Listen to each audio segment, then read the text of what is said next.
Sudah terjadi kemotongan di daerah padat penduduk yang berada di Jalan Kiai Haji Asik, Kelurahan Tigo 4 Ulu, Kecamatan Seberang Ulu 2, Palembang. Kurang lebih ada 5 rumah yang habis termotong. Tidak ada korban jiwa, sedangkan untuk kerugian masih diperkirakan.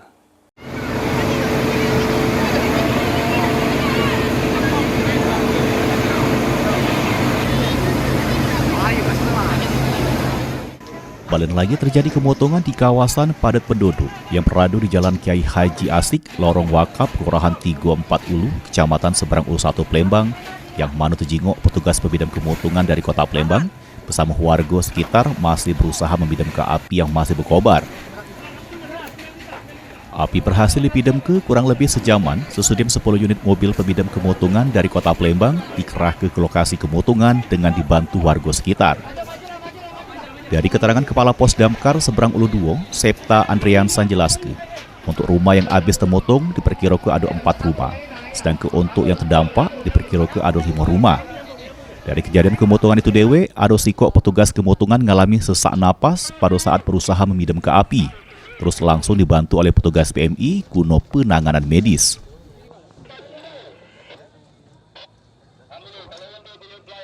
Anggota kita ya tadi yang sesak napas. Gimana? Yang anggota kita sesak napas tadi mungkin kelelahan bagi bagu di depan memadamkan api. Mungkin ya karena terisap asap terlalu lama, jadi sesak napas. Jadi alhamdulillah tadi dibantu oleh PMI beserta Wakapos Seberang Ulu 2. Komandan, ini berapa unit kita turunkan? Lebih kurang dari 10 unit. Kebakaran sendiri ada berapa rumah? Untuk sementara ini diprediksikan lebih kurang dari 4 rumah, yang terdampak lebih kurang dari 5 rumah. Penyebabnya sudah tahu, belum diketahui.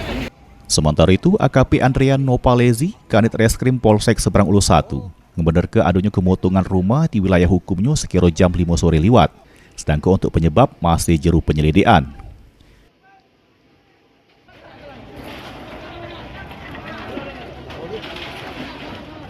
Kebakaran ini ada berapa rumah infonya? Jadi untuk kebakaran ini kejadian kurang lebih jam 12. Nah, untuk rumah-rumah terbakar masih kita inventarisir, sementara belum bisa dipastikan. Untuk kerugian material juga belum bisa dipastikan, termasuk korban jiwa masih kita cek di TKP. Untuk penyebab kebakaran masih kita selidiki. Tidak ada korban jiwa jero kemotongan tersebut, sedangkan untuk kerugian materi masih diperkirakan. Suryadi, PAL TV.